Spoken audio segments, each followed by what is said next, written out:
Hello, everyone. Welcome to day 30 of our 31-day writing prompt series. If you're enjoying this series, please subscribe to my YouTube channel, and there's a link in the comments section if you would like to receive this series in your inbox each day.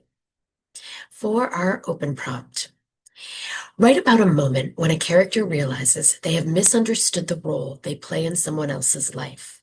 Let the recognition arrive indirectly through setting, dialogue, or an offhand detail rather than direct explanation. And now for our directive prompt. Write a scene in which a character assumes they will be included in a decision, ritual, or conversation, something they believe is shared, customary, or mutually understood. But instead, the event proceeds without them.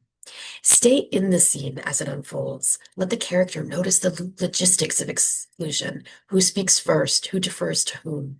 What has already been decided? And what language is used that no longer includes them? Let the realization form through accumulation, small cues, timing, tone, and the ease with which others move on.